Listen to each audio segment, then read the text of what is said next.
Assalamualaikum warahmatullahi wabarakatuh. Apa kabar semuanya? Semoga tetap sehat ya. Bertemu lagi dengan Ibu Sera dalam mata pelajaran Bahasa Indonesia. Nah, pada pertemuan ini kita akan melanjutkan materi yaitu tentang aspek kebahasaan cerita pendek. Seperti biasa, sebelum memulai pelajaran, ada baiknya kita membaca basmalah. Bismillahirrohmanirrohim. Langsung saja kita bahas aspek kebahasaan cerpen.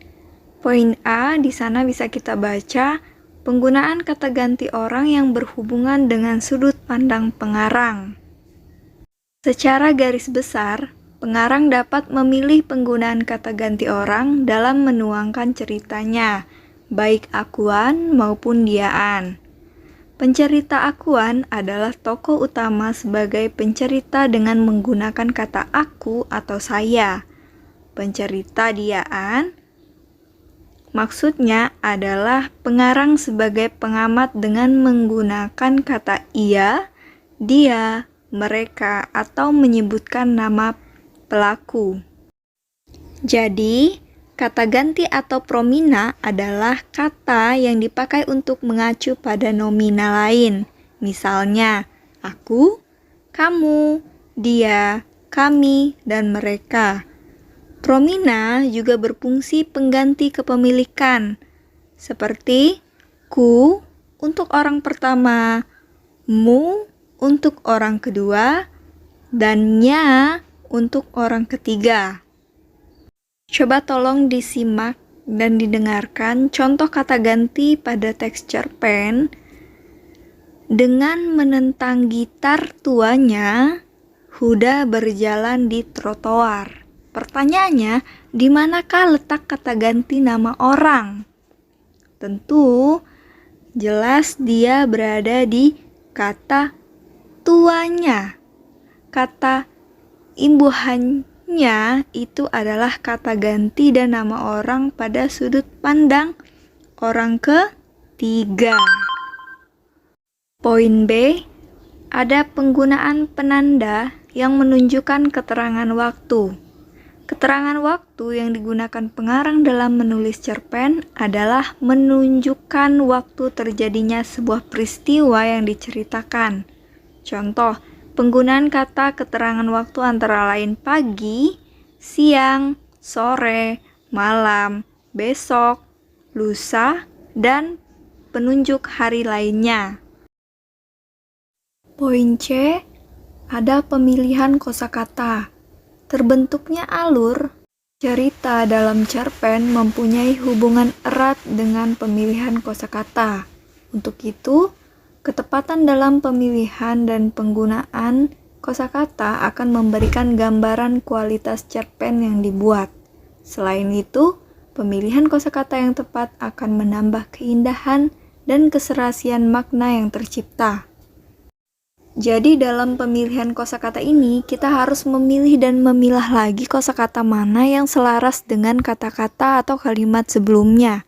Jadi, untuk cerpen ini dalam pemilihan kata harus terlihat menarik agar diminati oleh pembacanya.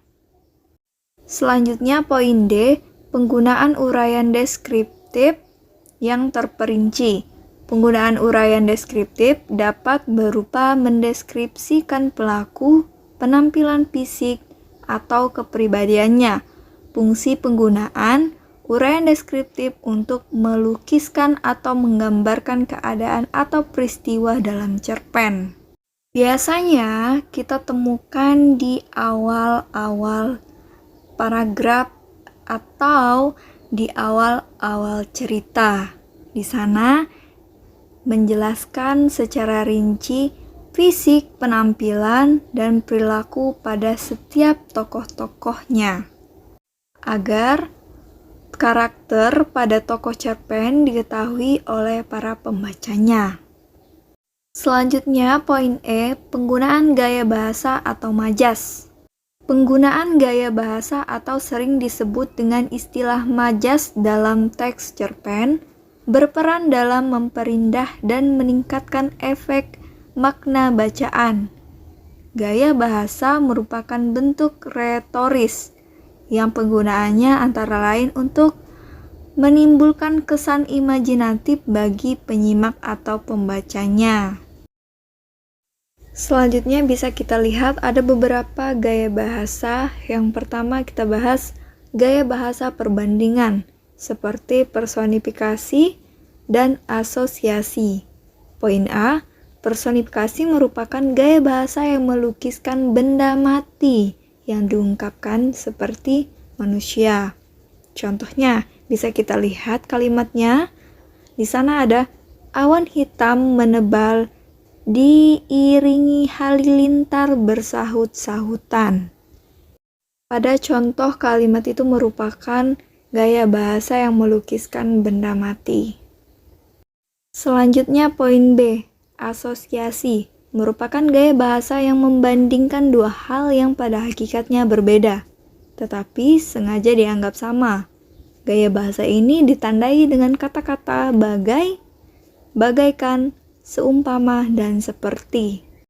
Bisa kita lihat contoh kalimatnya, hatinya sedih seperti diiris sembilu.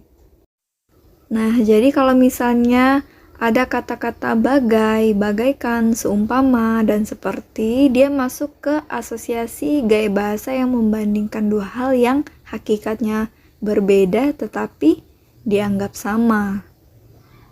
Sengaja dianggap sama, seperti itu. Poin kedua, gaya bahasa pertentangan seperti hiperbola, litotes, dan ironi. Poin A kita bisa lihat, hiperbola adalah gaya bahasa yang digunakan untuk melukiskan keadaan secara berlebihan. Contohnya kita bisa lihat, aku terkejut setengah mati mendengar perkataannya. Perlu digarisbawahi pada kalimat itu yaitu setengah mati. Jadi dia adalah gaya bahasa yang berlebihan. Dia masuk gaya bahasa hiperbola. Selanjutnya poin B, litotes adalah gaya bahasa yang digunakan untuk melukiskan sesuatu sekecil-kecilnya untuk merendahkan diri. Contohnya bisa kita baca, di sana ada, gaji ayahku tidak seberapa, hanya cukup untuk makan dan membiayai. Perlu kita garis bawahi pada kalimat tidak seberapa, hanya cukup untuk makan dan membiayai. Nah, pada kalimat itu adalah gaya bahasa yang digunakan untuk melukiskan sesuatu yang kecil untuk merendahkan diri. Selanjutnya poin C, ironi, adalah gaya bahasa yang digunakan sebagai sindiran yang paling halus. Gaya bahasa ini menggunakan kata-kata yang mengandung arti kebalikan dengan yang dimaksud. Contohnya bisa kita lihat pada kalimat, bersih sekali kamarmu Narti, kertas-kertas berserakan memenuhi kamarmu. Nah, maksud pada kalimat itu adalah mengandung arti kebalikan dari kalimat itu, ya. Jadi intinya pada kalimat yang telah kita baca itu maksudnya adalah kotor. Selanjutnya poin ketiga ada gaya bahasa pertautan seperti eufemisme dan metonimia. Poin A ada eufemisme, adalah gaya bahasa yang digunakan untuk memperhalus agar tidak mengganggu atau menyinggung orang lain. Bisa kita lihat contohnya pada kalimat, sejak kepergian ibunya, Andi menjadi kurang ingatan. Itu merupakan kalimat yang halus untuk tidak menyinggung atau mengganggu orang lain. Jadi maksud pada kalimat itu adalah sejak kepergian ibunya, Andi agak gila. Jadi kan itu merupakan kalimat yang kasar untuk diungkapkan. Jadi agar memperhalus dan tidak menyinggung orang lain, bisa dibaca contoh pada kalimat, sejak kepergian ibunya, Andi menjadi kurang ingatan. Seperti itu. Selanjutnya poin B di sana adalah metonimia. Adalah gaya bahasa yang menggunakan nama ciri atau nama hal yang ditautkan dengan nama orang, barang, atau hal lainnya sebagai penggantinya. Contoh bisa kita lihat pada kalimat, ayah dan ibu ke Paris naik Garuda. Sekian materi hari ini. Selanjutnya silakan kalian buka Classroom. Di sana sudah ibu tuliskan tugas-tugas kalian. Setelah kalian mengerjakannya, silakan dikumpulkan kembali ke Classroom. Sekian, wassalamualaikum warahmatullahi wabarakatuh.